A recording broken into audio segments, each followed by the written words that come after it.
My wife is supposed to be the prestigious eldest miss of the world's wealthiest family, a woman who radiates a cold, ethereal, goddess-like beauty to the public. But behind closed doors, she is a yandere twisted to her very core. After 3 years of marriage, she finally agreed to a divorce.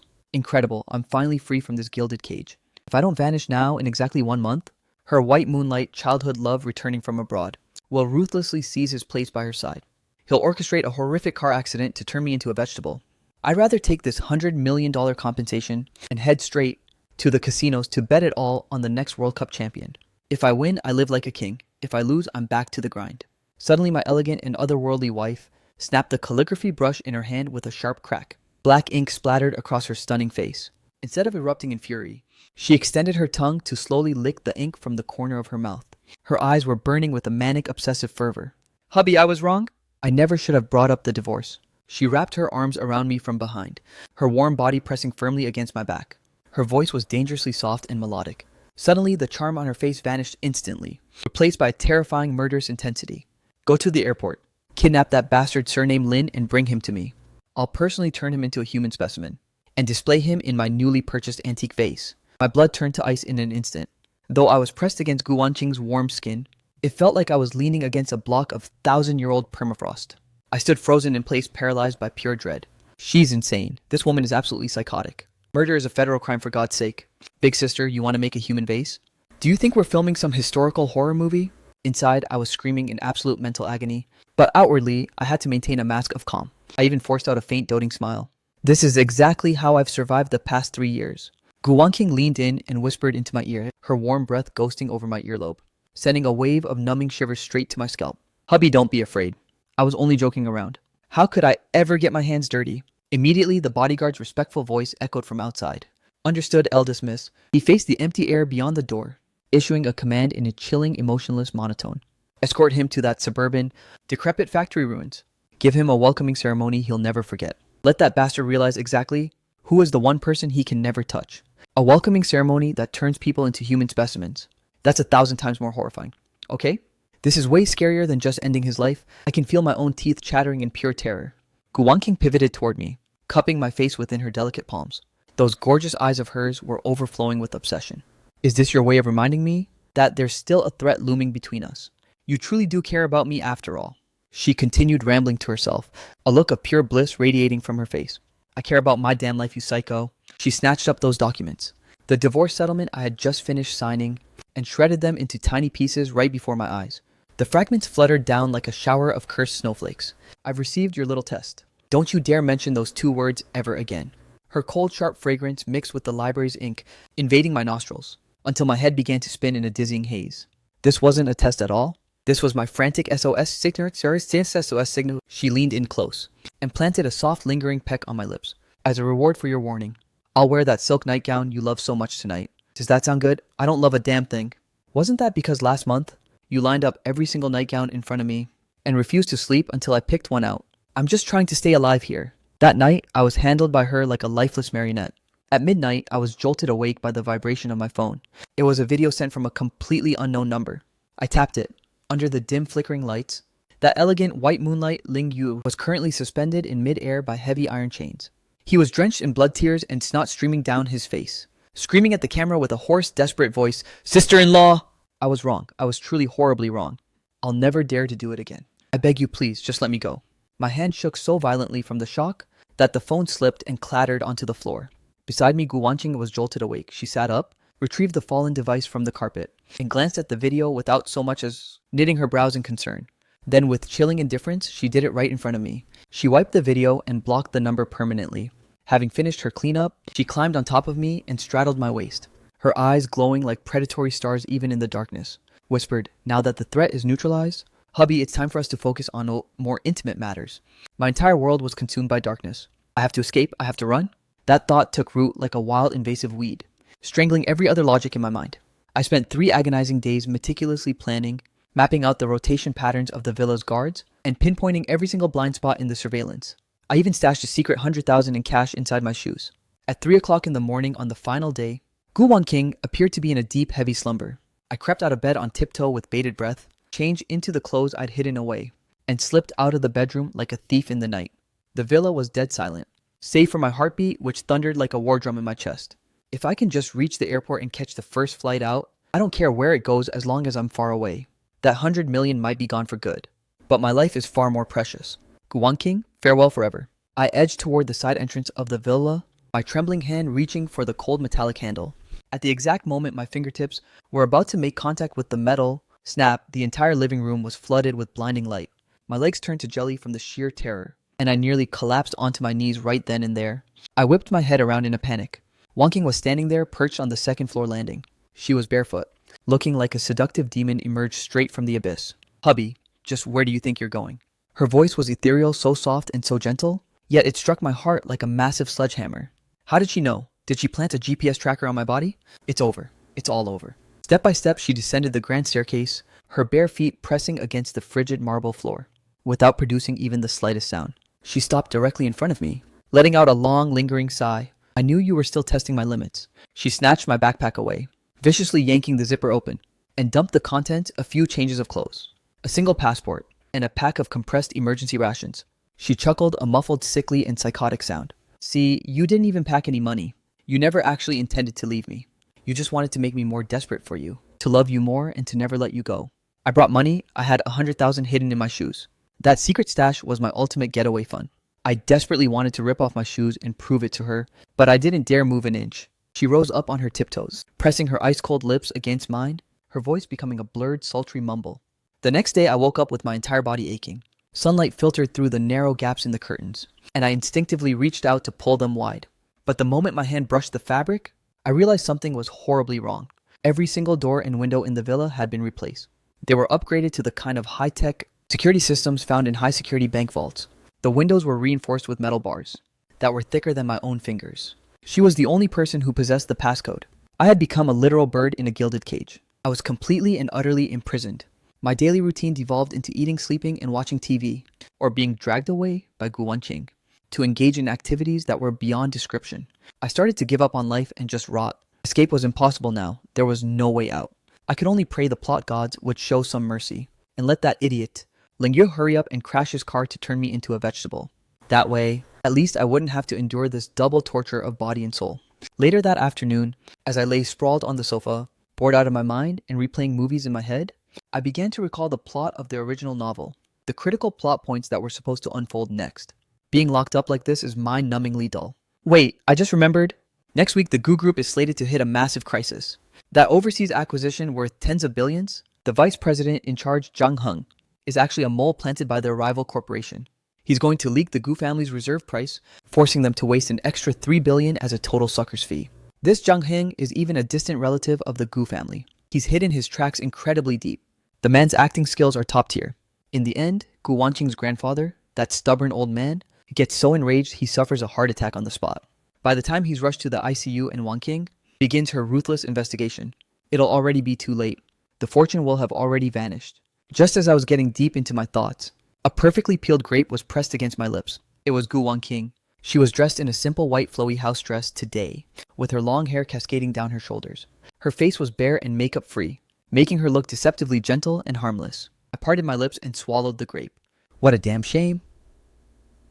That 3 billion could have funded my escape 100 times over. I noticed Gu Wanqing's fingers, which were peeling another grape, stiffened slightly for a fraction of a second. But she didn't utter a single word. With an expressionless face, she placed the next grape right into my mouth. Hubby, I have to head to the office for a meeting this afternoon. Be a good boy and stay home, okay? She planted a soft kiss on my forehead before turning to leave. I didn't think much of it and slumped back onto the sofa, mulling over the next major plot twist. That very afternoon, while I was in the middle of a gaming session, the Gu family's group chat suddenly exploded. Hundreds of messages began popping up like crazy. Driven by curiosity, I clicked the notification. Wanqing, have you lost your mind? We've watched Zhang Heng grow up right before our eyes. How could he possibly be a mole? Exactly, Wanqing. You can't just listen to the nonsense of some outsider falsely accusing one of our own kin. Where's the proof? If you say he leaked the price, show us the evidence. I watched Gu Wanqing's second and third uncles, along with a swarm of other entitled relatives, bombarding the group chat with absolute vitriol. Immediately afterward, Gu Wanqing dropped a video file into the chat. In the footage, Zhang Heng was caught acting suspiciously, meeting with another man, and handing over a discreet document envelope. That man was none other than the CEO of the Gu Group's main rival. The entire group chat fell into a sudden deathly silence. A few seconds later, Gu Wanking's grandfather, the absolute pillar and patriarch of the Gu family, sent a single voice message. His voice vibrated with a mix of shock and fury. Wanking, where on earth did you obtain this evidence? Everyone held their breath waiting for Gu Wanqing's response. Honestly, I was pretty curious myself. The original book never mentioned her discovering this so early. Then I saw Gu Wanqing type out a single line. My husband saw it in a dream last night. The entire Gu family group chat was plunged into a grave-like stillness. That night, the legendary patriarch of the Gu family personally led a massive entourage to our villa. The moment the old man laid eyes on me, he grabbed my hand with overwhelming excitement. The way he looked at me wasn't as if I were some useless son-in-law, but as if I were some god-tier master of the occult. Shu Xinran, know my worthy son-in-law. We owe everything to you this time. From now on, you have a major say in the Gu family. I looked at the crowd of Gu family elders behind him, all of them bowing and scraping toward me, and felt like I was trapped in some bizarre dream. Don't just make stuff up. I'm literally just a salted fish trying to run away. Seriously, don't be like this. It's terrifying. Terrifying. Gu Wanqing walked over and linked her arm with mine, wearing a smile of immense pride. Grandfather told you so. My husband is no ordinary man. I looked at her wanting to cry but having no tears left. I could feel my freedom slipping another giant step away. I was utterly despondent. Having a golden finger like future sight is a god tier buff for anyone else. But for me, it's basically a death warrant. He has effectively shackled me to Gu's, Wanqing's sinking ship for good. Since the hard approach isn't working, it's time to try some soft tactics. I've decided to completely self-destruct my image. A high-born pride like Gu Wanqing, raised with the most elite education imaginable, must be a perfectionist to her very marrow. She's obsessed with my clean, refined, and somewhat aloof gentleman persona. Fine, then I'll utterly shatter that image of a sophisticated ethereal prince in her horoscope. I'll make her loathe me, despise me, and eventually kick me out of the house in a fit of rage. Phase 1, Operation Disaster begins. At dinner, the table was graced with premium Australian Wagyu. The butler respectfully laid out my fine silverware. I stared at the gleaming cutlery and completely ignored it. Instead, I reached out my bare hand, grabbed a perfectly seared steak, shoved it straight into my mouth, and began gnawing on it like a wild animal. Juices trickled down the corners of my mouth. I made sure to smack my lips loudly and uncouthly. Yes, exactly like this. Come on, hate me, call me a vulgar, uneducated brute, and toss me out like a bag of garbage. I chewed away while stealing a glance through the corner of my eye. Gu Wanqing had indeed frozen in place, watching my every move in total silence. In those breathtaking eyes of hers, there was a mysterious glint I couldn't quite decipher. Here it comes. She's about to snap. I was inwardly cheering with joy. But then in the very next second, Gu Wanqing elegantly set down her own knife and fork. She dabbed her lips with a silk napkin, and then under the stunned gazes of myself and the butler, she extended her slender jade-like hand to pick up a lamb chop. She began to mimic me taking small dainty bites by hand. She ate slowly and with grace, but she was undeniably eating with her bare fingers. She even turned to the petrified butler and commanded, Uncle Lee from now on prepare all our meals, in a way that makes it easy for my husband to eat with his hands. The steak in my mouth instantly lost all its flavor. First attempt total failure, but I refused to give up. The next day, I dug out the most hideous outfit from the bottom of my trunk. A pair of gaudy floral patterned twofold beach trunk, a t-shirt printed with the words dangerously handsome, and a pair of generic rubber flip-flops. Clad in this absolute disaster of an outfit, I began strutting around this palace-like villa as if I owned the place, while loudly humming the cringiest viral peasant anthem. I'm such a mess and my life's a wreck. So tell me why you haven't dumped me yet. Well, is this low-life aura enough for you, my noble icy goddess of a wife? Please just divorce this cringy punk already. Gu Wanqing descended the stairs, freezing in her tracks the moment she saw my state. I felt a surge of hope. It's working. However, she simply glided over to me and gently smoothed out my crumpled collar. Hubby, you look absolutely adorable like this. Adorable. I stared at the scruffy, unkempt, and street thug version of myself in the mirror, falling into a deep state of existential crisis. How the hell does this have anything to do with being cute? What truly broke me, however, was what I found in my walk-in closet on the third day. A whole new wardrobe of hypebeast tees and beach shorts, and a shoe rack overflowing with every style of flip-flop imaginable. That evening, after Gu Wanqing finished her shower, she stepped out wearing a t-shirt with the exact same hideous pattern as mine. She even wore identical flip-flops on her dainty feet. Matching outfits and couples flip-flops. She leaned into my chest, taking a deep, satisfied breath. Hubby, I finally understand the message you were sending me. True elegance doesn't lie in one's outward appearance, but in the richness of one's inner soul. You're teaching me to embrace simplicity and to return to our most primal, authentic selves. I glanced at her simple t-shirt, which looked basic, but carried a 5-figure price tag on the label. You call this returning to our primal selves? I fell silent. I've officially stopped trying to cure this madness. The rose-tinted filters in this woman's brain must be as thick as a fortress wall. My grand depravity plan had somehow, in the most unexpected way, morphed into some weird roleplay kink between us. I've completely given up. I'm officially checking out of reality. Every day, I just rot away on a lounge chair in the garden soaking up the sun, while contemplating the futility of my life. I'm currently digging through my memories for the next pivotal plot twist. A sequence of events that will allow me to finally sever all ties with the Gu family for good. Oh, I've got it. There's a high-profile charity auction in the city tonight. Old Man Gu, that antique-obsessed relic, is going to drop 80 million on a Qing Dynasty Zen Lotus patterned vase. The catch: that vase is a sophisticated modern forgery.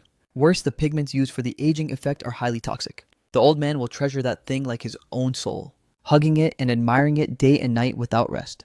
In less than 3 days, he'll be struck by heavy metal poisoning and rush straight into the ICU for emergency resuscitation. This catastrophic blunder is destined to become the biggest laughingstock in Kyoto's elite circles. The Gu family's prestige will be dragged through the absolute mud. If I predict this outcome now, Gu Wanqing will definitely try to intervene and stop him.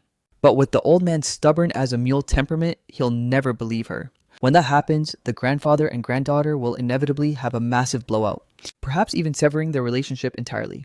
And I, the evil charlatan responsible for spreading such rumors, will undoubtedly be kicked out of the Gu family by the old man. Perfect. As I was smugly mapping out my master plan, a glass of chilled fruit juice was suddenly presented before me. Gu Wanqing, carrying a fruit platter, settled down on the lounge chair right beside mine. I noticed her hand holding the platter freeze mid-air. Her expression turned deathly cold in an instant. My heart skipped a beat, damn it. Did she hear my thoughts again? That evening at the family dinner, the atmosphere was originally quite pleasant. Old Man Gu had indulged in a bit of wine, his face flushed with a healthy glow as he enthusiastically made an announcement. Listen up, everyone, I have some fantastic news. I've received word that at tonight's charity auction, that Qing Dynasty Zen Lotus vase I've coveted for ages is finally going up for bid. I'm determined to claim it at any cost. The entire family burst into applause and congratulations, showering him with flattery. Grandpa, your taste is truly impeccable. Dad, if you love it that much, let me bid on it for you. Only Gu Wanqing set down her chopsticks and snapped, "You are not going." She stood up abruptly. Her voice wasn't loud, yet it hit like a thunderclap, plunging the entire dining room into an instant suffocating silence. Everyone was left completely stunned. The old man's face darkened immediately. Wanqing, exactly what is the meaning of this? Humiliating me in front of the entire family. I said, "You are not permitted to go." Gu Wanqing repeated firmly, her eyes filled with absolute resolve. That vase is defective. Preposterous. The old man slammed the table in a rage, causing the entire dining setup to rattle. Who have you been listening to this time? Did Xu Xinran predict this in another dream? Suddenly, every relative's gaze swiveled like a spotlight, landing squarely and sharply on me. They were filled with suspicion and schadenfreude. I was so terrified, I wanted to crawl under the table immediately. My dear lady, don't look at me. I didn't say a word. The script wasn't supposed to go like this. Can't you just say the vase is a fake on your own? Why do you have to drag me into this mess? Gu Wanqing, however, stepped in front of me protectively, standing her ground like a lioness shielding her cub. Yes, he was the one who warned me, and I trust his word implicitly. Her voice remained as cold as a jagged glacier. If anyone dares to attend that auction today, you are declaring yourselves my enemy. The atmosphere in the restaurant plummeted to absolute zero. Grandfather and granddaughter were in a total deadlock. The family's collapse was teetering on the edge, and I had become the fuse that was about to ignite it all. I sat there feeling like I was on a bed of nails, completely trapped with no way out. The family feast ended in total disaster. The old man stormed off in a furious huff. Before leaving, he shot me a look that said he wanted to skin me alive. My uncles and aunts followed, shooting me icy glares, while whispering venomous insults. Look at him, they hissed. This Xu Xinran is nothing but a bad omen. He's got Wanqing completely brainwashed. A pathetic gold digger, trying to interfere in the affairs of the Gu family. Who does he think he is? Just you wait until the auction is over tomorrow. Let's see how they handle the fallout then. I was consumed by overwhelming anxiety. This is a total train wreck. Gu Wanqing just burnt every bridge for my sake. If she truly gets stripped of her inheritance rights, my $100 million payout will vanish into thin air. I stole a frantic glance at Gu Wanqing, who was now just reclining on the garden chair soaking up the sun, contemplating the sheer absurdity of my life. I'm mentally scrolling through the next crucial plot twist, the kind of events that will let me finally sever all ties with the Gu family for good. Oh wait, I've got it. There's a high-stakes charity auction in the city tonight. That antique-obsessed geezer, Old Man Gu, is about to drop 80 million to secure a Qing Dynasty Zen Lotus patterned vase. The punchline: that relic is nothing but a modern forgery. To make it look ancient, they used pigments laced with lethal toxins. The old man will treasure it like a newborn, refusing to let it out of his sight for a single second. In less than 3 days, he'll be struck by heavy metal poisoning, and rush straight into the ICU for emergency care. This catastrophic blunder will become the ultimate laughingstock of Kyoto's high society. The Gu family's reputation will be dragged through the absolute dirt. If I leak this prophecy now, Gu Wanking will definitely try to intervene and stop him. But given the old man's stubborn as a mule ego, it won't work. A massive blowout between grandfather and granddaughter is inevitable, perhaps even a total fallout. And as the wicked charlatan who started this mess, I'll surely be booted out of the Gu family by the old man. Perfect. As I was smugly calculating my escape, a glass of chilled fruit juice was suddenly thrust before me. Gu Wanking, carrying a fresh fruit platter, settled down on the lounge chair right beside mine. I noticed her hand holding the tray freeze mid-air. Her expression turned deathly cold in an instant. My heart skipped a beat, damn it. Did she hear my thoughts again that evening? The dinner vibe seemed pleasant enough. Old man Gu had indulged in some wine, his face flushed with a boozy glow, as he enthusiastically made a grand announcement to the entire table. I've received word that at tonight's charity auction, that Qing Dynasty Zen Lotus vase I've coveted for ages is finally going up for bid. I am determined to claim it at any cost. The entire family erupted into applause and cheers, showering him with empty flattery. Grandpa, your taste is truly legendary. If you love it that much, I'll personally bid on it for you. Only Gu Wanking slammed down her chopsticks. You're not going. She stood up abruptly. Her voice wasn't loud yet. It hit like a sonic boom, plunging the entire restaurant into a suffocating silence. Everyone was left completely paralyzed with shock. The old man's face darkened in a heartbeat. Wanking, exactly what is the meaning of this? Are you really trying to humiliate me in front of everyone? I said you are not permitted to go. Gu Wanking repeated with icy precision, her gaze overflowing with an absolute lethal resolve. That specific vase is tainted. Preposterous, the old man roared, slamming the table, so hard that the entire dining spread rattled violently. Who's been filling your head with such utter garbage? Did Shu Xinran visit you in another one of his dreams? Suddenly, every relative's gaze swiveled like a burning spotlight, landing squarely and aggressively upon me. I could feel their suspicion and twisted schadenfreude. I was so mortified I wanted to phase through the floor and vanish. My lady, please don't look at me. I haven't said a word. The script wasn't supposed to deviate like this. Can't you just say the vase is a fake on your own? Why do you have to drag me into the line of fire? But Gu Wanqing stepped in front of me without hesitation, shielding me like a mother lioness protecting her cub. Yes, he was the one who warned me, and I trust his word implicitly. Her voice swept through the room, chilling everyone to the bone. If anyone dares to attend that auction today, you are officially declaring yourselves my enemy. The atmosphere in the restaurant plummeted to absolute zero. Grandfather and granddaughter were now in a total deadlock. The entire family was on the verge of a catastrophic split, and I had become the fuse that was about to ignite the blast. I sat there feeling like I was on a bed of scorching needles, trapped in a situation with no possible escape. The family feast ended in a bitter, hostile disaster. The old man stormed off fuming with unbridled rage. Before leaving, he shot me a look that said he wanted to devour me alive. My uncles and aunts followed suit, shooting me icy glares, while whispering venomous insults under their breath. The moment they saw me, they started hissing. This Shu Xinran is nothing but a cursed bad omen. He's got Wanking completely brainwashed and obsessed. A pathetic gold digger trying to stick his nose into the high-stakes affairs of the Gu family. Does he actually think he's someone important? Just you wait and see. Let's see how they handle the fallout after the auction tomorrow. I was consumed by a wave of overwhelming anxiety. This is a total train wreck. Gu Wanking just burnt every bridge for my sake. If she truly gets stripped of her position as the heir, my $100 million divorce payout will be gone forever. I stole a frantic glance at Gu Wanking, but she remained eerily, unnervingly calm. It was as if the person who just challenged the entire clan wasn't her at all. She elegantly dabbed her lips, then retrieved her phone to place a single call. Proceed exactly as planned. I listened, completely lost in a fog of confusion. What kind of plan? The following 3 days were spent in pure agony. The atmosphere within the villa was suffocatingly tense. The relatives looked at me with daggers in their eyes, as if I were some sorcerer who had bewitched a saint. They looked ready to murder me, yet Gu Wanking acted as if absolutely nothing was wrong. She ate, drank, and slept with perfect composure. Then on the third day, a financial scandal dropped like a massive bombshell, sending shockwaves throughout all of Kyoto. Renowned auction house suspected of commercial fraud. Sky-high priced antique revealed as toxic forgery. The news reports went into grueling detail about that supposed Qing Dynasty Zen Lotus vase. Verified by several authoritative institutions, it was not only a blatant modern imitation, but the coating used on its surface was saturated with lethal heavy metal toxins. Long-term exposure would lead to severe neurological damage, or even prove fatal. The news broadcast featured a high-resolution image. It was the exact same vase I'd seen on the old man's phone. That evening, the villa's doorbell rang incessantly. On the monitor, I saw Old Man Gu standing at the gate, flanked by those same uncles and aunts. Every single one of them was clutching expensive gifts, their faces twisted with awkward, restless anxiety. Gu Wanqing spared me a fleeting glance, and said flatly, "Let them in." The moment the door swung open, old man Gu charged in like a desperate man and seized my hands in a vice-like grip. This legendary titan of the business world was actually trembling, tears streaming down his face. "Grandmaster, we were blind to your greatness. We wronged you. My worthy son-in-law, you are truly the savior of the Gu family." The entourage of elders standing behind him all stepped forward, bowing deeply in a formal apology. Su Xinran, third uncle, was out of line buffer. "Please don't take it to heart." "Yes, son-in-law. Second uncle is here to beg for your forgiveness." I was utterly floored, completely and totally stunned. From that day forward, my standing within the Gu family underwent a total earth-shattering transformation.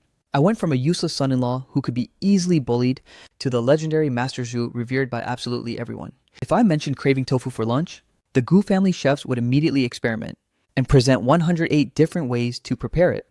When I lay in the courtyard to soak up the sun, they whispered that the master was absorbing the essence of heaven and earth, communing with the supreme laws of the universe. If I let out a bored, weary yawn, they would descend into a state of total panic, convinced a bloody catastrophe was about to befall the family. I'm completely numb to it all now. This deified lifestyle is honestly starting to suffocate me. I feel like the prospect of living a normal life is drifting further and further away. My freedom is slipping through my fingers. I've been hoisted onto a divine pedestal, and in the process, I've lost my liberty entirely. Guanqing, however, seemed to relish this new dynamic. She treated me like an exquisite, precious doll, dressing me up perfectly every single day, just to parade me around and show me off to the world. Meanwhile, I could only grumble internally, meticulously plotting my next grand escape. That's right, I haven't thrown in the towel yet. As long as there's breath in my lungs, I'll never stop yearning for true freedom. I began scouring my brain for the original plot once more. This time, I needed to find a massive payday, a golden ticket to absolute financial independence.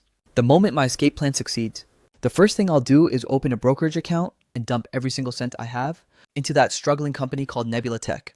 Right now, its stock price is worth less than dirt, and everyone is betting on its total bankruptcy. But only I know that in 3 short months, the nation's biggest corporate titan Apocalypse Group will suddenly announce a full cash acquisition. It's all because they've set their sights on Nebula Tech's secret cutting-edge AI technology currently in development. When that news breaks, the stock price will skyrocket 100-fold. A mere 100,000 investment will transform into 10 million. If I can scrape together $1 million, I'll have 100 million. Then I'll truly be financially untouchable.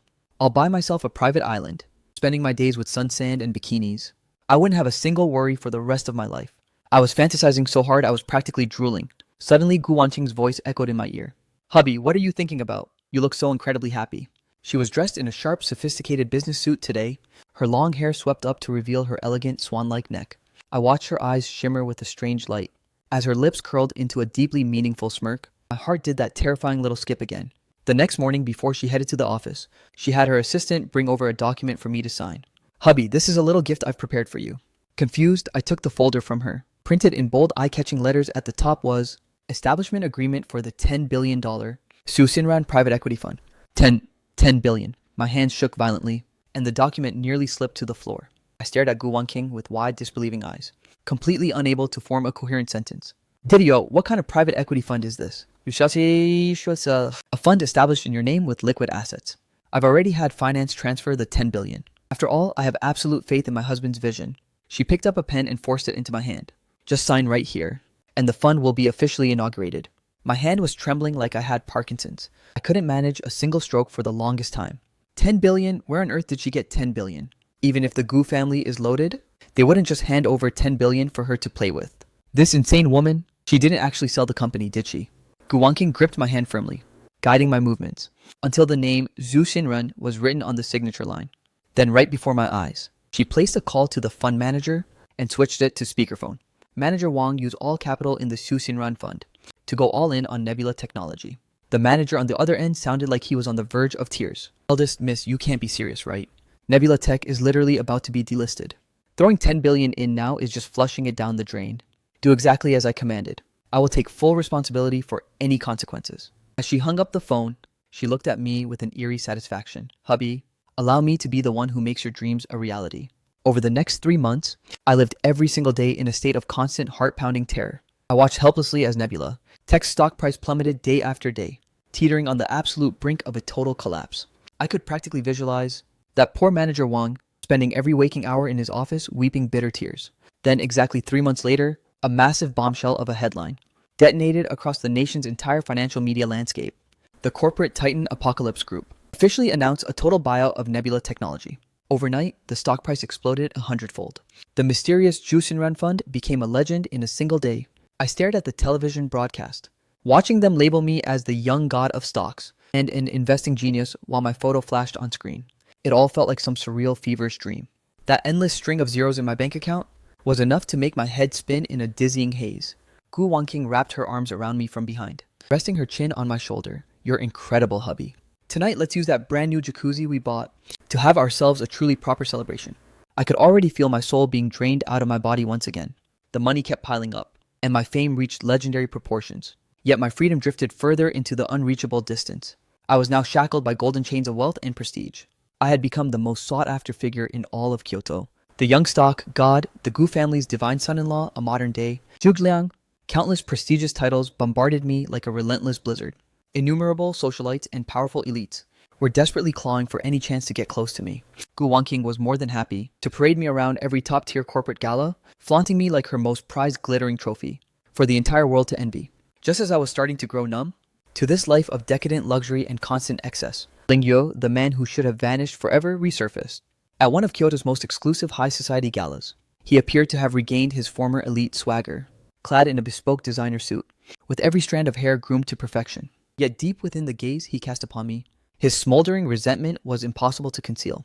Midway through the high-profile gala, he suddenly seized the microphone and stormed the stage. Ladies and gentlemen, pray silence for a moment. Every head in the room swiveled toward him. Tonight, I intend to expose a monumental fraud to you all, and unmask the true face of a despicable charlatan. He extended his arm, pointing his finger directly at me. The entire ballroom erupted into an uproar. In an instant, the collective focus shifted from him and crashed onto me with suffocating intensity. I was just clutching a glass of champagne, hoping to find a quiet corner to disappear into, only to become the sudden epicenter of the drama. I was so mortified that my toes were practically clawing a hole into the floor. He's played you all. He's no grandmaster of the occult, and he's certainly no stock market god. He's nothing but a low-born orphan, a nameless stray, a gold-digging parasite who manipulated Miss Gu's feelings just to climb his way into high society. Brother, are you actually brain dead? In this day and age, who even cares about birthright? That petty rant proves nothing but your own jealousy. What's the point? If you really want to make an impact, why don't you talk about your plans 5 minutes from now? Right, it's all coming back to me. You bribed the venue's head of security to stage a chaotic distraction in a few moments. Also, you can frame me for the massive data leak that actually happened at your own company. You've even got your cyber experts on standby, waiting to plant forged evidence directly into my phone. Tisk, tisk, the plan is surprisingly meticulous. Too bad for you, you're facing me. I noticed Gu Wanqing standing beside me, her lips curling into a frigid, predatory smirk. She pulled out her phone and sent a lightning-fast text. Up on the stage, Ling Yue was still foaming at the mouth, inciting the crowd. A piece of bottom-dwelling social trash like him doesn't even deserve to stand on this floor. He is a stain on our noble circle. At that exact moment, the ballroom doors were violently kicked open. A squad of uniformed police officers armed to the teeth and ready for action stormed into the hall. The lead officer face, etched with grim authority, flashed his badge. Ling Yue, you are under arrest for suspicion of commercial espionage, fabricating evidence, and malicious entrapment. You're coming with us. The moment the words left his lips, 2 officers stormed the stage, pinioning Ling Yue's arms from both sides. His treacherous right-hand man and the bribed head of security were also tackled and restrained by the police on the spot, caught red-handed with undeniable proof. Ling Yue's face instantly drained of color, turning as white as a sheet. As he was being dragged away, he glared at me with a death stare. His eyes, trembling as if he were looking at a literal demon, crawled up from the pits of hell. The entire venue fell into a deathly silence. Everyone present now looked at me with a mix of profound awe and absolute bone-chilling terror. This time, as I gazed at Gu Wanqing's calm and composed profile, the fear in my heart vanished for the first time, replaced by a strange, flickering spark of excitement. Maybe she isn't as terrifying as I thought. Ling Yue being hauled off to prison meant the biggest threat from the original novel had been neutralized. I was no longer destined to be hit by a car and turned into a vegetable. It felt like a massive weight had finally been lifted off my chest. However, this didn't mean I was out of the woods yet. I still had someone 10,000 times more dangerous than Ling Yue right beside me, Gu Wanqing. Still, ever since that chaotic storm at the gala, my feelings toward her had begun to undergo a subtle, peculiar shift. The fear remained, but it was now laced with an inexplicable sense of dependency and genuine admiration. I horrified myself with that realization. I must be developing a severe case of Stockholm Syndrome. Later that day, I was in the gaming room, testing out a brand new cutting-edge VR rig. This high-tech toy was something Gu Wanqing had specifically air-freighted from abroad just for me. Supposedly, there are only 10 of these in the entire world. Just as I was getting into the zone, My phone suddenly buzzed with a notification. I yanked off the VR headset and grabbed the device. It was an image. In the photo, Guan King was bound tightly to a decrepit wooden chair, her eyes shut tight and unresponsive. She appeared to be completely unconscious. The backdrop was a grim, desolate warehouse. A chilling message was attached beneath the photo. East City Abandoned Docks, Warehouse Number 3. Come alone, no cops. Or you can prepare to collect her corpse. The sender was an untraceable, anonymous number, but I knew exactly who it was, Ling Yue. That psycho actually managed to escape from police custody. My mind instantly went completely blank. The gaming controller in my hand fell with a heavy thud, shattering into a million pieces on the floor. The docks, I remember now, in the original novel, Ling Yue's final act of desperation was kidnapping Guan King. At the abandoned docks on the east side, he detonated pre-installed explosives in a final attempt to take her to the grave with him. Ultimately, Guan King was rescued, but Ling Yue was blown into unrecognizable smithereens. Terror surged over me like a frigid, drowning tide. But this time, amidst the vast ocean of paralyzing fear, a strange, monstrous fury ignited within me. I didn't call the police. Their presence would only provoke that lunatic further. He was a total unhinged madman. I didn't have a single second to spare for second guessing. For the first time in my entire life, my brain wasn't calculating an escape route for myself. I snatched the car keys off the coffee table and bolted out of the villa like a man possessed. That limited edition Lamborghini supercar. Guan King gave me the one I'd never once driven, roared to life under my touch. The engine's thunderous guttural howl echoed through the empty high-end neighborhood. I slammed the accelerator to the floor, and the car shot forward like a lethal arrow from a bow. Only one thought occupied my mind: she cannot die. To hell with the original plot. To hell with becoming a vegetable. If she dies, what's the point of me being alive anyway? At this very moment, I finally realized, I don't know exactly when it happened, but that obsessive yandere woman who once terrified me, to the very core of my being, had already claimed the most vital place in my heart. I tore down the highway driving like an absolute maniac. I left countless vehicles eating my dust, ignoring the cacophony of blaring horns and the frantic curses of angry drivers. By the time I reached the derelict docks of East City, dusk had already begun to swallow the horizon. The sea breeze carried a pungent metallic stench of rust. Warehouse number 3. I heaved open the massive rusted iron gate. There stood Ling Yue in the center of the gloom, towering over the unconscious figure of Guan King. The moment he saw me, he erupted into a maniacal, jagged laugh. "So you finally showed up, you filthy little thief, you absolute parasite." His voice bounced off the hollow walls of the warehouse, grating against my ears with a piercing intensity. "You stole everything that was rightfully mine. My status, my immense wealth, and even my woman." Stirred by the noise, Guan Qing's eyes fluttered, and she slowly drifted back to consciousness. The second her gaze landed on me, those eyes, usually so cold and untouchable, betrayed a flash of genuine panic and raw terror for the first time. "Su Xinran, what are you doing here?" "Get out of here," she shrieked at me, her voice breaking with desperation. "My wife is right here. Where else could I possibly go?" I looked at her, offering a smile that was finally truly sincere. I began spouting nonsense to Ling Yue to buy some time, while simultaneously dredging up my memories of the warehouse's layout from the original novel. Inch by inch, I stealthily crept toward Guan Qing's side. "Face it, Ling Yue, you've already lost. Admit it, you never actually loved her. You were only in love with the Gu family's power and the sick vanity of conquering her." "Shut your mouth." My taunt worked too well. Ling Yue snapped, losing every shred of sanity. He suddenly brandished a gleaming dagger from behind his back and charged at me with a feral guttural roar. Crap. The book never mentioned him carrying a blade. The plot has officially spiraled off the rails. There was no time to think and even less time to dodge. Just as he lunged within striking distance, I executed a violent, desperate pivot, pulling the newly freed Guan Qing securely into my protective embrace. The cold steel of the dagger plunged deep into my back. A searing white-hot agony instantly detonated through every nerve in my body. I let out a muffled groan, feeling the very life force being drained from my body. The thick metallic scent of blood filled the air. Guan King was trembling violently against my chest, and I felt warm, heavy droplets landing one by one against my neck. She was crying. Using the last shred of my strength, I whispered into her ear, "Don't be afraid. It's my turn to protect you this time." Amidst her heart-wrenching, agonizing screams, my world finally dissolved into an endless abyss of darkness. The distant wail of police sirens echoed across the docks. When I finally came to the sharp, sterile scent of disinfectant, clung to my nostrils. I was lying on a soft hospital bed, and every inch of my body was screaming in pain, especially my back. I tried to twitch my fingers, only to find my hand was being held in a desperate, icy-cold grip. I slowly turned my head to see Guan King fast asleep beside my bed. She looked utterly exhausted and frail.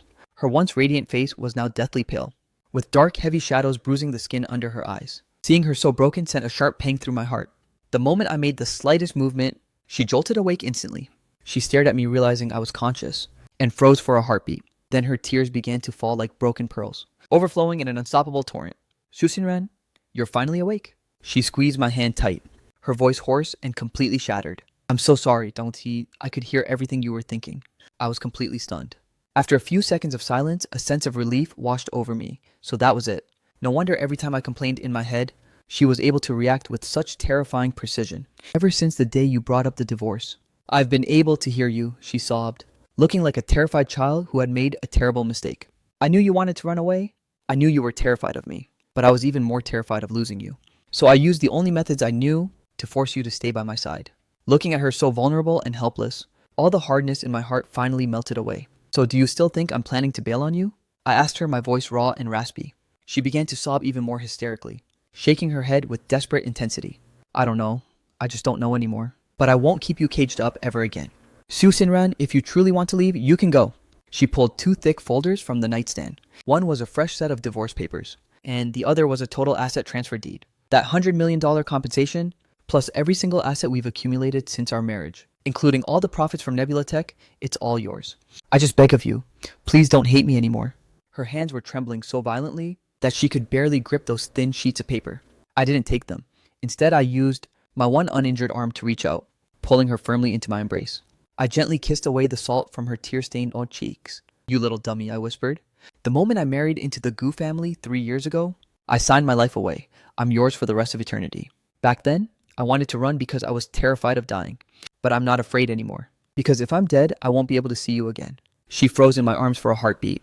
And then she let out a loud, gut-wrenching wail. A cry filled with suppressed grievances, relief, and boundless joy. Finally, she tilted her head back. Her bloodshot eyes locked onto mine as she kissed me feverishly, as if she wanted to fuse my very soul into her own flesh and blood. Outside, the sunlight was perfect. 1 year later, on a secluded private island in the South Pacific, this paradise was purchased by Suwan No, by Gu Wanqing using the massive fortune from that stock trade, and she officially christened it Zhu Xinran Island after me. I'm currently reclining on a plush beach chair, sipping on chilled coconut water, while watching from a distance as Gu Wanqing, looking stunning in a sexy bikini, splashes around in the crystal clear surf. Her silhouette is even more breathtaking than a year ago. Her belly slightly rounded with a soft maternal glow. Sunlight, white sands, ocean waves, and bikinis. Not to mention my beautiful wife and our future child. My ultimate dream has been fully realized. I can't help but feel overwhelmed with emotion. This damn decadent and utterly corrupt luxury life. It's honestly almost too much to handle. But hey, give me more. I can definitely sink even deeper into decadence.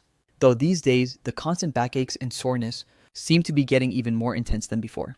Gu Wanqing, carrying 2 vibrant cocktails, emerged gracefully from the crystal ocean. Glistening droplets of seawater trailed down her flawless porcelain skin, shimmering like diamonds under the radiant sun. She handed me a drink and settled down on the lounger beside me. With a playful smirk, she asked, "What kind of mischief are you plotting in your head now?" I jumped internally. You can still hear that. Ever since we finally laid our hearts bare to each other, her mind-reading ability has become quite hit or miss. She mentioned, "It might be because I've completely opened the doors to my heart, making it unnecessary for her to pry into my secrets that way." It had actually been quite a long time since she'd caught me red-handed, so my confidence had started to grow a bit too much. Gu Wanqing gave me a sly, mischievous wink. "I can still hear you occasionally, probably because most of the things you think about now, you're actually brave enough to say to my face. No, wait, maybe just sometimes." She leaned in, whispering softly against my ear, her warm breath making my ears turn a bright crimson. "When your mind starts wandering off to forbidden places, I can still catch a stray honest thought or two." She reached out and gave the soft skin around my waist a teasing, playful little pinch. "For instance, you're complaining about me draining you dry again," I hissed, sucking in a sharp breath of air, and quickly caught her mischievous hand to pull her into my arms. "No way, I was just appreciating you with extreme intensity." She arched an eyebrow, those eyes of hers becoming dangerously alluring once more, as she scanned me up and down. "In that case, should I let you appreciate me even more tonight?" I let out a helpless yet doting laugh. I leaned down and claimed her lips in a fierce, passionate kiss. The sea breeze was salty and warm, carrying her signature intoxicatingly cool fragrance, mixed with a faint, delicate, milky sweetness. It was a subtle change brought on by her pregnancy. The kiss was long, lingering, and deep, until we finally broke apart, both of us breathless. She leaned against my chest, toyed with the buttons of my shirt. Her fingers grazed my skin occasionally, sending a subtle, electrifying shiver through my body. "Hubby, let's pick a name for the baby." I froze for a moment. A name? That's something I hadn't seriously considered yet. My life's blueprint was originally just escape, stay alive, and get filthy rich. But now, out of nowhere, A wife and a child have been thrust into the picture. It honestly feels like a dream. You decide, I said. Your education level is way higher than mine. That was the cold, hard truth. Gu Wanqing is a double master's graduate from a top-tier university. As for me, the transmigrator, combining the original host's degrees with my past life memories doesn't exactly help when it comes to elegant naming. If it's a boy, we'll name him Shumu Buyi. If it's a girl, we'll name her Bui Niangsu. My heart skipped a beat. The hidden meaning in those names was glaringly obvious. She looked up at me, her eyes sparkling brilliantly, filled with anticipation and a trace of barely detectable tension. She was gauging my reaction. She wanted to see if I was willing to let our child's name be branded with the mark of our intertwined fates. It's perfect. We'll go with whatever you want, I replied, my voice calm and even tender. She beamed instantly. That radiant, dazzling smile lit up her face as she buried herself deep in my embrace, looking exactly like a satisfied, pampered kitten. Hubby, you're the best. She started cooing at me again, using that soft, seductive voice that always gets me. I held her staring at the breathtaking horizon where sea meets sky. Yet an inexplicable, faint trace of unease flickered in my mind. Everything was going too smoothly. It was all too perfect. Like the deceptive silence right before a massive storm. Ever since the original plot officially concluded, and Ling Yue met his bitter end, this entire world seems to have automatically rolled out a red carpet straight to a happily ever after. But is that even possible? In a world that could produce a yandere like Gu Wanqing, and supernatural abilities like mind reading, is the underlying logic of this reality truly just some trashy low-budget romance novel? Gu Wanqing's pregnancy symptoms began to intensify, causing her emotional state to fluctuate violently. One moment she'd see a cloud shaped exactly like a puff of cotton candy, and remain ecstatic for the entire day. The next she'd burst into tears without reason, sobbing that I didn't truly love her anymore. But what really piqued my concern was that her mind reading was starting to glitch. Previously, she'd pinpoint my internal snarks with lethal precision, but now she was experiencing strange lapses. For instance, while I was reading in the study one afternoon, reminiscing about a dream where I ate a mouth-numbing hot pot, she suddenly barged in with a glass of ice-cold milk. With tear-rimmed eyes, she cried, "Is spicy food all you think about? Even in your dreams, you're craving it. Is it because you know I can't eat spicy food right now? Because I can't join you. You've already started to resent me." I was utterly flabbergasted, spending half the day soothing her just to clear the air. I initially dismissed it as a harmless fluke, but as these incidents piled up, I began to seriously question if pregnancy hormones were interfering with her abilities, or if the telepathic signals she was receiving were becoming garbled and distorted. A week later, during a crimson sunset that bled across the ocean in a spectacular orange glow, we were dining at our open-air terrace restaurant. The butler Li Shu approached with a bizarre expression, clutching a plain, elegant white visiting card. "Eldest Miss Sir, a guest has arrived seeking an audience. He claims to be an old friend of the madam's late mother, a man by the name of Shen." Gu Wanqing's knife froze mid-slice against her steak, the silverware letting out a sharp, crystalline clink. I noticed the fingers gripping her steak knife were turning white at the knuckles. Her late mother, Gu Wanqing's biological mother, the beautiful woman who had withered away in sadness during Wanqing's youth, becoming a forbidden topic within the Gu family household. In my 3 years as a son-in-law, I had never heard Gu Wanqing mention her mother once. Even old man Gu remained tight-lipped and secretive. "I won't see him, tell him my mother had no friends named Shen Gu," snapped, "and demand that he leaves the premises immediately." Her voice was as frigid as a block of ice, edged with a razor-sharp hostility I hadn't heard in ages. Li Shu nodded curtly and turned to deliver the dismissal. However, in less than 5 minutes, the butler returned, his expression now twisted with even greater hesitation. Behind him stood 2 security guards, looking visibly rattled and ashamed. "Eldest Miss, that woman, Madame Shen, she presented several of the late Madam's personal relics, and she also claimed that she knows about the eldest Miss's unique peculiarities since childhood." The phrase "unique peculiarities" pierced the dining room's tense atmosphere like a jagged needle. Gu Wanqing bolted upright in a sudden motion. The visible bump of her pregnancy made her movements seem slightly labored, yet her aura remained lethally aggressive. "Bring her here, immediately, and make sure to strip search her for anything suspicious. Activate all surveillance cameras now." I had never witnessed her treat a random visitor with such extreme high alert, surpassing even the guard she held against Ling Yue. The knot of unease in my gut tightened instantly. I stepped to her side and gently clasped her hand, only to find it was deathly cold, and trembling with a faint, uncontrollable rhythm. "Don't be scared, I'm right here." She spared me a fleeting glance. Her eyes were an unreadable vortex of raw terror, grim determination, and a profound agonizing sorrow I couldn't comprehend. A few minutes passed before a middle-aged woman dressed in a cream-colored linen maxi dress was escorted into the room. She appeared to be in her late 50s, radiating a gentle, serene elegance, yet her gaze was incredibly sharp and penetrating, as if she could peer directly into the depths of one's soul. Her focus landed on Gu Wanqing first, scrutinizing her features for a long, heavy moment, with a look of unutterable pity and longing. Wan King, you are the spitting image of your mother, especially those eyes of yours. Gu Wan King didn't reciprocate the sentiment. Her voice remained a wall of frost. Who are you? And how did you track us to this island? Why are my mother's personal effects in your possession? Madame Shen let out a heavy, weary sigh and reached into her small handbag, pulling out a weathered vintage velvet box before clicking it open. Inside lay a piece of high-quality jadeite, a safety buckle pendant tied with a simple red string, resting beside a faded yellowed black and white photograph. The photo featured two young women. One bore a striking 70% resemblance to Gu Wanqing, radiating a gentle, graceful smile, while the other was clearly a much younger version of this Madame Shen standing before us. The two were leaning intimately against one another, against the backdrop of a quaint traditional Chinese courtyard. My name is Shen Jingyi, she began. Your mother, Suman, and I were inseparable friends during our college years. We were the sole participants in a very specific research project. Hearing that clinical term, used in the context of Gu Wanqing's mother, felt jarringly out of place. In the public eye and according to the Gu family records, Suman Gu Wanqing's late mother was remembered only as a fragile, melancholic socialite of a wealthy household who eventually succumbed to a broken heart. What kind of research project are we talking about? Shen Jingyi didn't offer a direct.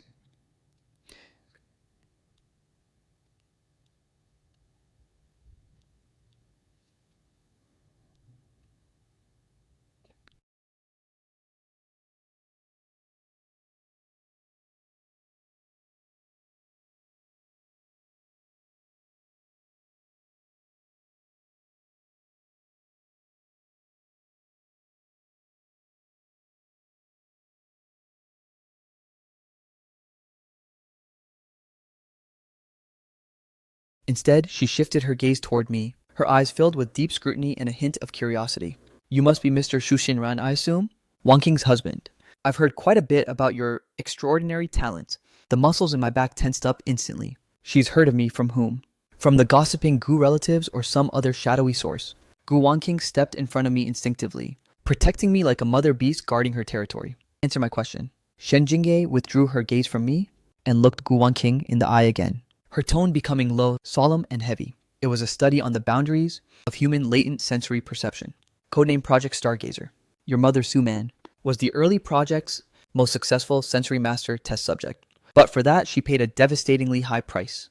Gu Wanqing's body swayed precariously. I lunged to support her, feeling the full heavy weight of her frame, leaning almost entirely against me. Her face was as deathly pale as a sheet, her lips trembling as she hissed, "A price? What kind of price?" Shen Jinggai's voice was saturated with a heavy somber grief.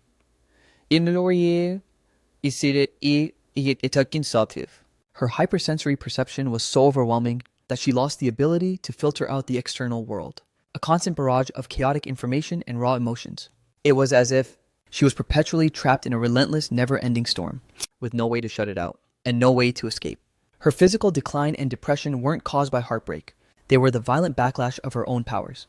Before she passed, her primary obsession was Yu Wanqing. She had a vague, hazy premonition that Yu would inherit a fragment of her gift, but in a much more focused and infinitely more dangerous manifestation. Focused. The word dangerous struck my heart like a sledgehammer. I suddenly flashed back to what Gu Wanqing had confessed to me, that since the very day I mentioned divorce, she could hear every single one of my internal thoughts.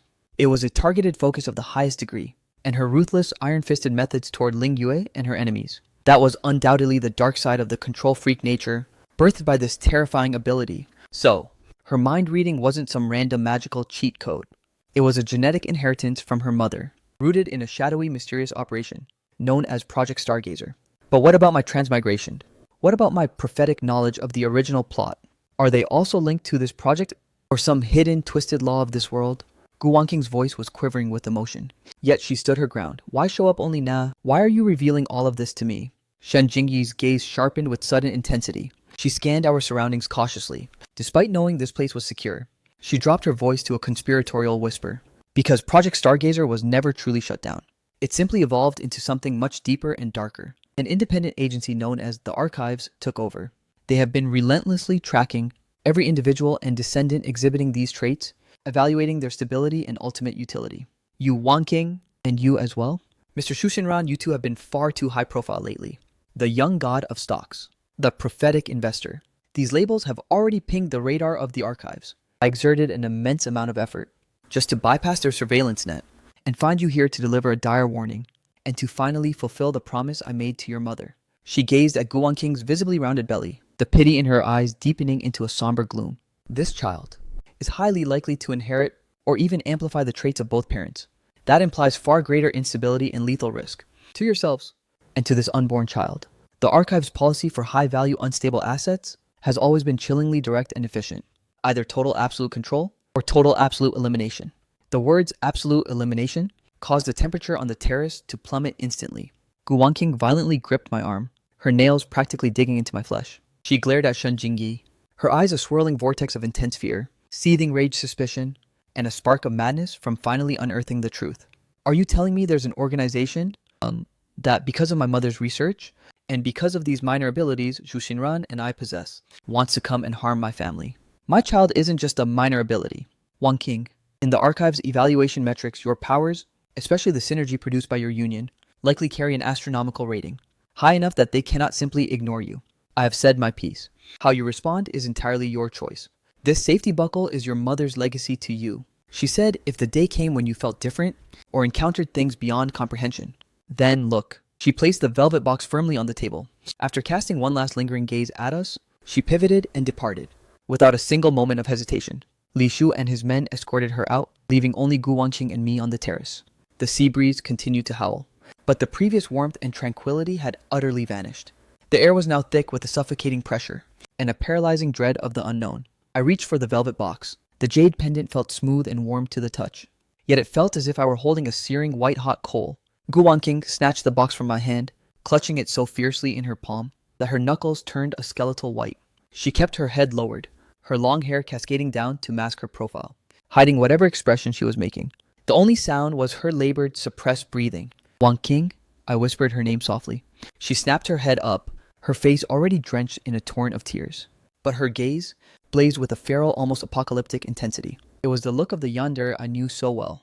Yet it was now fused with a much deeper, primal instinct of a mother protecting her young. No one, absolutely no one touches my child. No one is taking you away from me either. The archives, whatever the hell they are, if they dare show up, I'll make sure they never leave.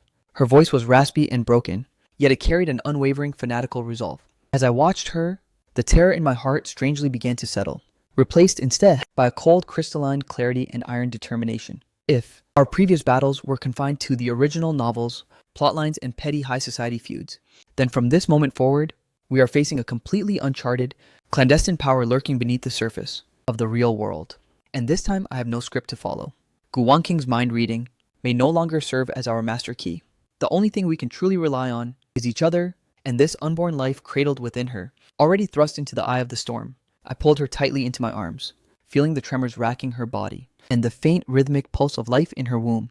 Night fully descended upon the island, shrouding us in a deep sapphire silence. But beneath the stillness, the undercurrents were turning violent. In the days following Shen Jingyi's departure, the island appeared to have regained its peace. Yet a suffocating tension, like a bow drawn to its limit, permeated everything.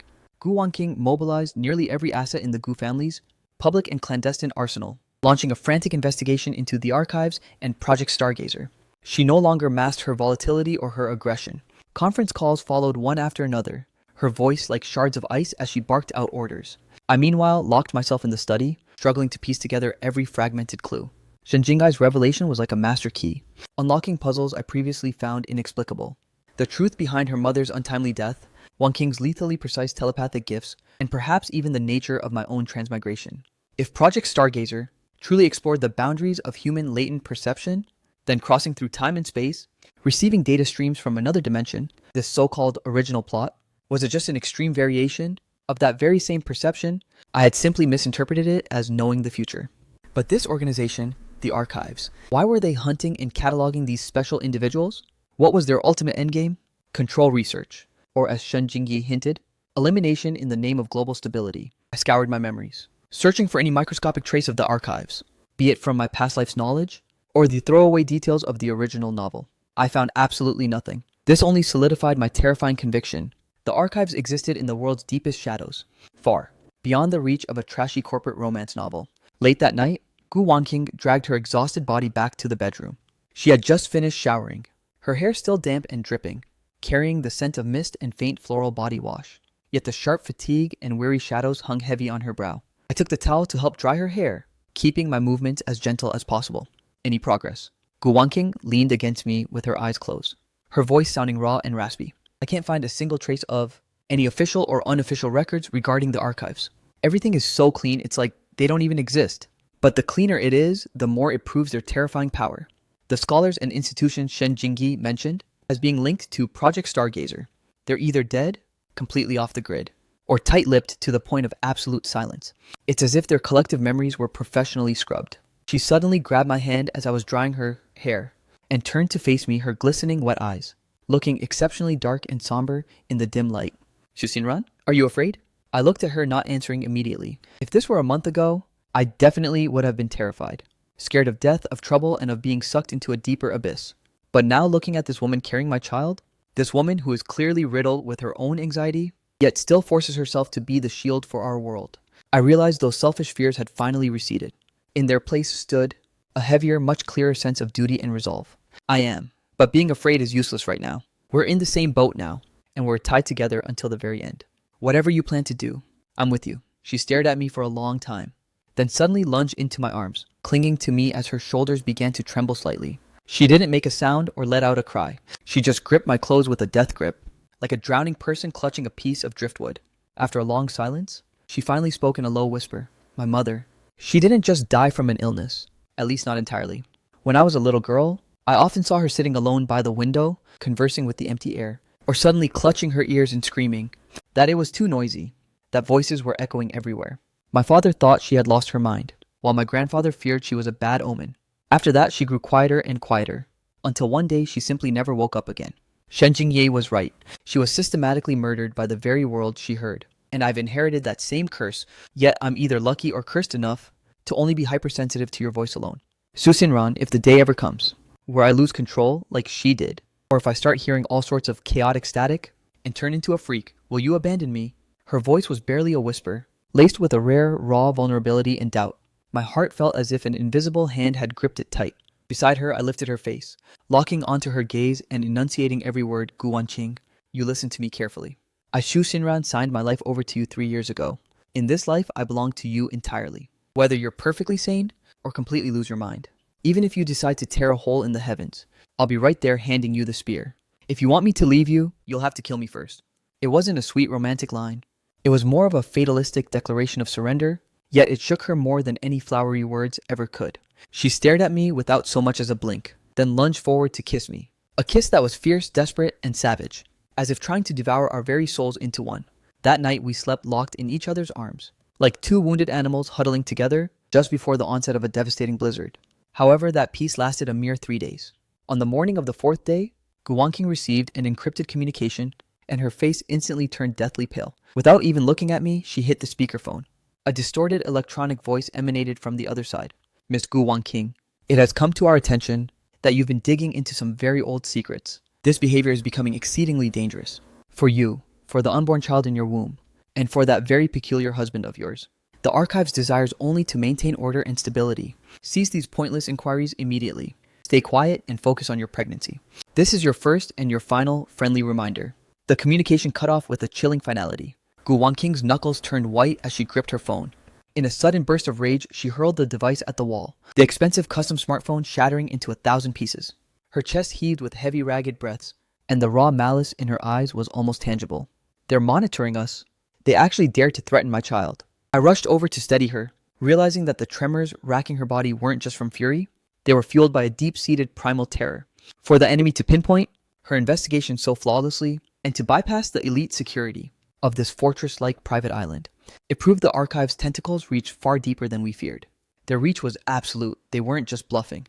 In the days that followed, we were suffocated by the feeling of being watched by ghosts. No matter what we did, it felt as if unseen eyes were leering from the shadows. Gu Wanqing tripled the island's security detail, implemented a new high-level encryption system, and even plotted for us to vanish to a new location. But with every move we made, the enemy seemed to be 10 steps ahead, placing invisible roadblocks in our path. For instance, our scheduled private flight was suddenly grounded by air traffic control, and our secret safe houses faced unexpected inspections just before we could arrive. This inescapable sense of being puppeted was far more mentally taxing than an open brawl. Gu Wanqing's stability began to fracture rapidly. and her mind-reading lapses became dangerously frequent. Sometimes, she would scream at the empty air, "Get out of my head!" Other times, she would look at me vacantly and ask if I had just said something to her. But in reality, my mind had been a total blank. It was as if her ability was being jammed from the outside. Or perhaps the growing life force within her was clashing with the supernatural curse of her lineage, were manifesting a sort of resonance and conflict that we couldn't even begin to fathom. Even my own prophetic foresight began to glitch. The occasional fragments of the future were no longer crystalline visions of what was to come, but rather a collection of twisted, distorted symbols. Unfamiliar scenes were now accompanied by sharp, piercing tinnitus. I felt as though I were an old radio struggling with static and poor reception. To make matters worse, the date for Gu Wanqing's prenatal checkup was fast approaching. This was a task that required us to leave the sanctuary of the island. The on-site medical equipment wasn't enough for a full examination. We were trapped in a brutal dilemma. Leaving meant likely walking straight into their meticulously laid trap. But staying put meant risking the health of Gu Wanqing and our unborn child, especially after enduring so much turmoil and suffocating pressure. Ultimately, Gu Wanqing made the executive call to go. However, she drafted an incredibly sophisticated security plan. She deployed 3 identical helicopters, scheduled to depart from various directions, at staggered times from the island, each heading toward a different high-end private hospital. The true itinerary was strictly classified. Only she and I knew the actual destination and flight path. On the morning of our departure, the sky was a gloomy, oppressive gray. The sea breeze carried the ominous scent of an approaching storm. Gu Wanqing wore a loose jacket over her concealed bulletproof vest, her face pale but her gaze filled with ironclad resolve. I gripped her hand tightly. As we boarded one of the helicopters, the gale from the rotor blades was so fierce it nearly knocked us over. The aircraft ascended, gradually distancing us from the peaceful life we'd known for over a year. Below us, the island's azure waters and pristine white sands grew smaller and smaller, eventually fading into a blurred palette of colors in the distance. Gu Wanqing leaned against my shoulder with her eyes closed, her hand resting gently over her lower abdomen. I couldn't tell if she was soothing the child or trying to calm her own nerves. The flight began smoothly enough. According to the preset flight plan, we were supposed to touch down in 2 hours at a private helipad within a high-end inland medical zone. But just as we reached the halfway mark, soaring over a treacherous stretch of rugged hills, the helicopter's control dashboard erupted into a frantic dance of flickering warning lights. The pilot's panicked voice crackled through our headsets. "Eldest Miss Mr. Su, the navigation system is under severe interference. Radio communications are dead. We were veering dangerously off course." Gu Wanqing's eyes snapped open instantly. My heart sank into the depths of my gut. The nightmare scenario was finally unfolding. They didn't launch a frontal assault on the island. Instead, they waited until we were forced to leave our sanctuary, trapped high up in the sky. They struck at our most vulnerable and most impossible to defend moment. The pilot fought desperately to stabilize the aircraft, attempting to recalibrate the failing systems, but the electronic interference only intensified. Outside, the once sharp terrain below turned into a blur, as if the entire world were being swallowed by a thick, invisible shroud of mist. Suddenly, the helicopter began to shudder violently, as if we had slammed into a wall of turbulent air. This isn't turbulence. Through the cabin window, I spotted the hilly woods below, where several unnatural spots of light were flickering. They were aimed directly at us. It was some kind of ground-based directional jammer, perhaps even a prototype EMP weapon. Gu Wanqing made a split-second decision. She barked at the pilot, "Activate the backup nav. Force our way through at all costs. Forget the flight path. Find the nearest safe spot for an emergency landing." Sweat poured down the pilot's forehead, his hands white-knuckling the control stick as he strained to execute her command. But the helicopter's responses grew increasingly sluggish. The fuselage tilted at a terrifying steep angle. The sudden weightlessness of a freefall hit us. My heart leaped straight into my throat. Gu Wanqing clung to me with all her might, her other hand shielding her stomach protectively. Her face was ghost white, yet there wasn't a trace of panic in her eyes, only a cold, lethal determination. At that pulse-pounding life-or-death moment, my mind was suddenly detonated into a blinding flash of white light. It wasn't an image, nor was it a sound. It was an incredibly powerful, highly targeted surge of raw intuition. Like an invisible tether, it violently yanked at my consciousness, guiding me toward a specific point to the rear. Almost simultaneously, Gu Wanqing snapped her head around, staring intently in that exact same direction. Our eyes locked for a split second, both seeing the same crystalline realization. That sensation wasn't her reading my mind, nor was it a premonition of mine. It was an unprecedented synchronized sensory link, as if under the weight of extreme peril, and our profound emotional connection, our separate incomplete abilities, had momentarily achieved resonance and completion. I followed the guidance of that gut feeling, and at the very edge of my chaotic vision, I caught the faint outline of an abandoned road, hidden deep within the folds of the hills. Beside it stood the low, moss-covered silhouette of a derelict building that almost blended into the forest. My intuition was screaming, there go there. Gu Wanqing didn't hesitate for a single heartbeat. She roared at the pilot. 10 o'clock direction, aim for those gray roofs, push through. The pilot gritted his teeth, forcing every ounce of remaining power into that final desperate trajectory. The helicopter, like a wounded iron bird, spiraled haphazardly toward the structure. The violent turbulence felt like it was shaking my very soul loose. The landscape outside rushed toward us at lethal speeds. I could clearly see the mottled concrete walls and the jagged broken windows. A mere second before we would have pulverized against the mountainside. The pilot used every bit of his elite skill to miraculously level the aircraft at the last possible moment. We slammed heavily into a patch of relatively flat overgrown wasteland in front of the building. The landing gear let out an agonizing metallic shriek. After several violent bounces, the fuselage finally ground to a halt. The cabin door was kicked open, and with the pilot's frantic assistance, Gu Wanqing and I scrambled away from the wreckage. The smoldering wreckage of our helicopter, diving deep into the bowels of that derelict building. The interior was desolate and hollow, blanketed in decades of dust and thick cobwebs. It appeared to be a long abandoned forest, fire lookout, or an old military outpost. Just as we successfully concealed our presence, the distant rhythmic thrumming of rotor blades echoed from the horizon. The sound grew deafeningly close, circling the exact airspace where we had nearly perished. They seemed unable to pinpoint our crash site, or perhaps this structure possessed some unique property that shielded us from their high-tech surveillance.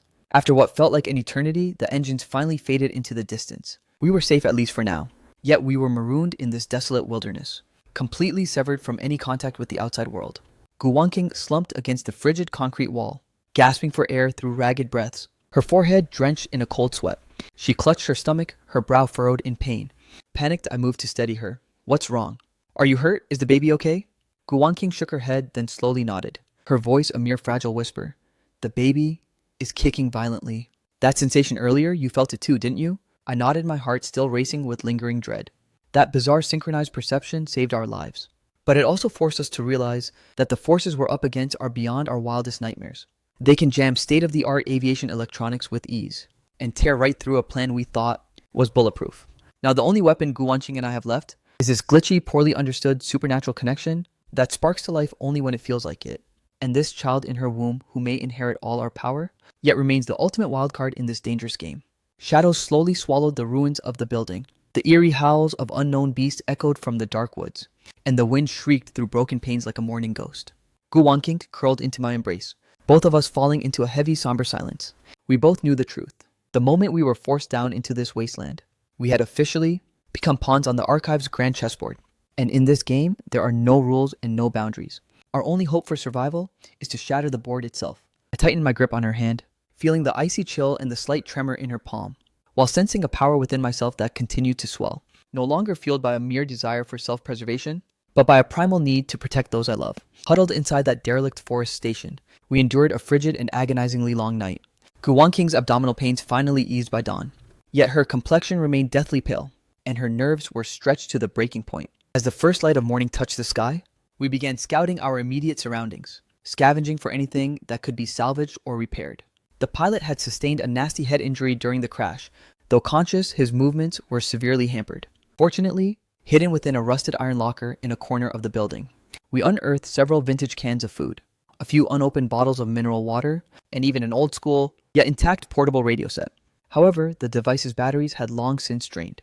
Gu Wanqing examined the radio with clinical precision, a flicker of hope finally igniting in her eyes. This is a military-grade shortwave transmitter. It's a relic of a model, but the build quality is incredibly solid. If we can source an alternative power supply, we might actually be able to broadcast a signal. Her high-level expertise shone through brilliantly even in this extreme environment. We refused to simply sit and wait for death. I ventured outside to forage for potential resources, and behind the building, I discovered an ancient solar panel nearly swallowed by the overgrown weeds. Though it was heavily damaged, one small section of the array appeared to be functional. Gu Wanqing utilized every scrap material at her disposal. Frayed wires, the basic implements from the pilot's toolkit. She even began stripping non-essential electronic components from the downed helicopter. She started piecing together a makeshift charging rig. This grueling process consumed the entire morning. Sunlight filtered through the jagged holes in the roof, motes of dust dancing in the shafts of light. Gu Wanqing worked with absolute focus on the parts, beads of sweat forming along her temples. Her fingertips were sliced by the jagged edges of the sharp metal, yet she didn't even flinch. I couldn't offer much technical assistance, so I took charge of the perimeter and acted as her hands, observing her intensely focused profile. The internal inferno composed of anxiety, fury, and a strange newfound resolve began to blaze even more fiercely. This woman, this former villainess who once terrified me into wanting to flee, was now weaponizing her intellect and grit to claw out a desperate chance for our survival. It wasn't about control anymore. It was pure survival. For the child in her womb and for me. By afternoon, after countless trials and crushing failures, the indicator light on that ancient radio finally gave a weak flickering spark. Amidst a burst of static electricity, Gu Wanqing dialed through the frequencies, her fingers steady and lightning fast. She didn't attempt to contact the Gu family, or any standard emergency rescue channels. Those were likely tapped or completely compromised.